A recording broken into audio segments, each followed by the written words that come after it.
when you hear Greta say that she's pro-Hamas, okay? When you hear that the feminist movement in Europe are ignoring Israeli girls being raped by Hamas, it was never about feminism. It was never about. Well, I would refine that thought if I could, just slightly, which is to say, it started as being about that. It started as being about that. For some people, I mean, the feminist movement for some people was, and it had lots to be said for it in its first and perhaps second wave. My third wave was never about that. The third wave was never about that. That was about revolutionaryism. And there's always an element in all of these social movements that wish to improve something. And I think the feminist movement did do a great deal of good. But there was always an element within it that wanted to, for instance, go past equal rights onto misandry, man-hating. There were always parts of the feminist movement who wanted to hate men. That's why occasionally there's always an article or a new book. There was one by a French young female author a few years ago about, why we can do without men. There's a sort of every few years that always comes around. And of course, it's a ridiculous argument. And actually, it's not about, as I say, it's not about feminism. It's about man-hating. And my own view, esoteric as it may be, is that I think the sexes should be able to get on. But anyway, it's the same thing with the Green Movement. I mean, there is a lot to be said for caring about the environment and not destroying the planet. Absolutely. But there's some inevitability that in second wave greenism, it's about revolutionaryism. And you can now, I mean, it's sad when people are completely predictable, but you can predict with 100% accuracy that somebody like Greta Thunberg was going to end up being a sort of anti-Israel activist. You can absolutely pro-Palestinian. What the hell does she know about the Middle East? Oh, come on. She never even went to school. There was this riot, and one protester said, I wanted to be in a conference about climate, not about Hamas. And he was kicked out from the stage because basically this was about the resentment, the anti-West. Yes, of course. I don't know enough about Japanese culture. I'd like to know a lot more, but there's obviously a very rich tradition. But I understand from a friend who does know a lot about Japanese culture, that there was in the sort of pre-modern era in Japan, when somebody was we would have said in the Middle Ages, the liege lord of somebody. If you had sworn your allegiance to a military or other, leader, and that leader was killed, you would stagger around the land looking for another person to attach yourself to. I would submit that people like Greta Thunberg, various climate activists, various Palestinian activists in the West. Judith Butler. Yeah, I mean, the worst thinker and writer of modern times against really stiff competition. People like that are hopelessly hollowed out individuals. They had sometimes a bit of a belief, and then they just roam the land like empty souls looking for another person to put their allegiance onto. And there are some ready-made allegiances. You can join our fight to attack the climate emergency. Whenever there's not another emergency, it's the climate emergency. Fight to stop the climate emergency, the climate crisis. Don't you agree we're in a climate crisis? And when that's cooled down a bit, they stagger around the land. Free Palestine. If Free Palestine wasn't the thing, as I wrote recently, it would be 20 years ago, it would be free to bed.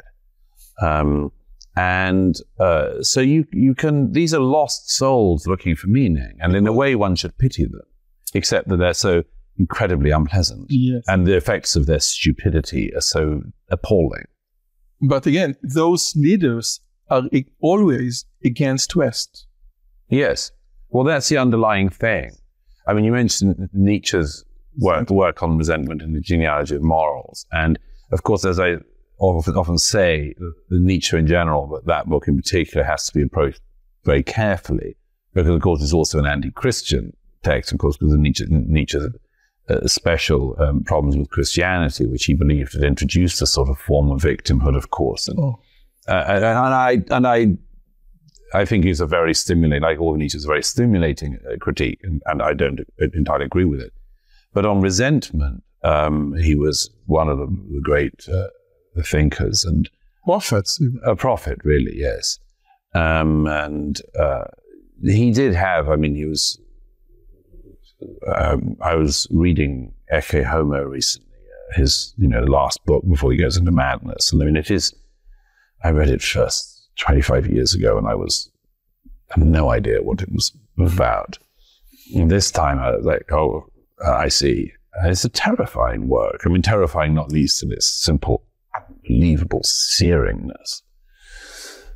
One reason why I think the Palestinian issue has become a focal point for people of resentment is that it gives them a purpose to search for cosmic justice through a misunderstanding of what's been happening in this region for the last 80 years and a lot before. And if you are told that a genocide is going on, that an ethnic cleansing, a Holocaust is going on, a prison camp is going on, this is the biggest. Again, they don't notice the Pakistanis currently moving 2 million people forcibly out of Pakistan. Nobody cares. There are no cameras there. Nobody's videoing it. They don't care about Yemen. They don't care about Syria. They don't care about any of this. They don't care about Muslim lives per se. They mind about Israel defending itself. They mind about the Jewish state defending itself. And there are many. I mean, there's too many other psychological factors to go into in full, but there are many other factors. I mean, for instance, if you're a European and you have some hereditary guilt for the Holocaust in whichever country you're in, you can make yourself feel a bit better by saying the Israelis are currently doing the same thing as the Nazis, which therefore means that the Europeans weren't so bad. And there's a lot at play there. Yeah. I mean, and also, of course, don't forget that key one of the opportunity to hurt Jews, which it seems to me is what's going on, the very language that is chosen. Why do they say that Gaza is like the Warsaw Ghetto? I mean, there are so many things you could compare Gaza to in history. But why say the Warsaw Ghetto? Because you want to offend Jews, you want to upset Jews, you want to wound Jews, you want to hurt them. And so I think most of this is a knowing or unknowing effort to taunt Jews. In your opinion, and I heard your theory about, the comparison to the ghetto Warsaw, the Warsaw Ghetto. The idea is, but why do they want to insult Jews? Why is it? And maybe because Jews represent something that is, the complete opposite of resentment. Yes. And I think there's something. Why the Jews? I think there's very something. By Dennis Prager. Why the Jews? Okay. Mm-hmm. And the idea, what do we as the Jewish people represent that correlates with the West, that the resentment movement is so anti? Well, I suppose some people can never quite console themselves to the fact that the Jewish people live after we killed Christ. Maybe for some people that's part of it. I think more there are more proximate issues these days, but I think that I mean certainly within the Arab and Muslim world, there is, as I've mentioned a number of times recently, there is. And Bernard Lewis among others, made this point. But, there is this, Muslim hatred of Jews that comes from the religion. And it comes from the religion in part because, if you are the people who've been given the allegedly last revelation from God, then why are things going so badly for you? Why is the GDP of most Muslim countries so terrible unless they happen to strike oil? And even then it just goes to the top 1%. And why, when the Jews have this one slither of land which doesn't have any oil, do they make such a success of it? And so there are lots of causes of resentment within the Arab and Muslim mind. I find, however, the sort of Western latching onto that to be a very sinister and sad development. But to finish on a positive note, there's no reason why it's inevitable. Much outside opinion on Israel changed in 1967 and 1973 when the Jews started winning.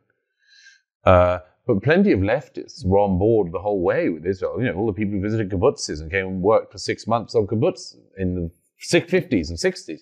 That whole movement was largely leftist. And that movement sort of ebbed away because Israel was winning. And when its neighbors tried to wipe it out, managed to stop them doing so. It's at the Deborah Horn point, among others. Sort of it's okay as long as the Jews are losing, or if they're dead. But the moment that they're winning, the moment they're successful, this is intolerable. But that can be turned around. I honestly do believe it's since it's gone so polluted in our lifetimes, we can unpollute it in our lifetimes as well. After 4 weeks in Israel, do you feel optimistic or more optimistic? I feel immensely optimistic about this country. And about this war? The war is another question. We'll see what happens. But I'm very optimistic about this country because having gone through one of the most divided periods, I think, in Israeli history in the last year, you were attacked in the most bloody way. And the country has come together and you can feel it everywhere. If I go to visit bases, if I just speak to soldiers on the street, if I go to interview people, the sense of coming together, of this disparate... Of this external enemy unifies you as a Jew. I think, the concept of you were murdered because you were a Jew, this horrible telephone. Yes, Dad, they killed 10 Jews, The idea that the concept of Judaism, yes, you are not Israeli, you are not part of the world. Gadi Taub, which is a mutual friend, yes, wrote, about the people of the big world. You are not the people of the big world, even though that you have like a foreign passport. It doesn't matter. They will see you always as a Jew. And this, I think, many people say, okay, it is real. All the stories that I heard about the Holocaust, they actually see me as different because I'm Jewish. And there is nothing I can do about it to change. Well, of course. One of the things that I think the outside world doesn't yet understand enough about the atrocities of the 7th of October is the fact that some of the first victims were exactly the sort of people who were most pro-Palestinian, pro-Gazan, believed in the idea of living side by side, helped them out. What the long-term consequences are for those people, those communities who were butchered. Knowing that, for instance, not just, the women who drove Palestinian children to hospital appointments and then were burned alive by Hamas, but the knowledge that, the kibbutz Yehia was treated in Israel. He has something in his brain, and he was treated, I think, 3 times in Israel. Yes. I wish one of those operations had gone wrong. But, and just take that other one, the thing we now know that, that many of the Hamas attackers, terrorists of the 7th, their bodies, alive or dead, were found with maps of the kibbutz and with exactly which house was which house. What does that mean? It means that these poor families who believed in peace and living together, who were hiring Palestinian workers to give them employment. And you remember, just before, there was another negotiation about more Palestinians coming through the Eretz crossing in order for more people to be working inside Israel. That is gone, dead, when we discovered, and the Israelis discovered, that these people had acted as spies and given the information to Hamas so that they knew exactly who was in which house and how many people they could kill. The idea, that's one of the things I want the outside world to realize, because everyone in Israel realizes it. That dream has died. And very few people, I think, in this country can possibly believe in that dream at the moment. And when the outside world looks in and says things like, that's why you've got to double down on the two-state solution, you just have to say, I'm sorry, this is like you telling me, we've got to go back to Roman law and not build on it at all. All of that is gone. And not just in Gaza, but in the West Bank, it seems to me. The fact that the Palestinian Authority celebrated the massacres, the fact that just a couple of days ago they were lynching other Palestinians. Civilians. I think, the big mistake that some Israelis are still making is a distinction between Hamas and Fatah and the innocent civilians. I think, the idea of, and there was a poll coming out recently 2 days ago about how many people in Gaza think what happened in October 7 was good. Mm-hmm. Now, it's proof. It's tricky to poll in Gaza. It's diminishing because Gaza is doing. Nevertheless, most of Gazan civilians in October 7 were very happy. Very extremely happy. Yeah, we've got they're letting off fireworks in the West Bank as well. Definitely. And the Prime Minister in the West Bank say, "Wow, this is a great stuff." Yes.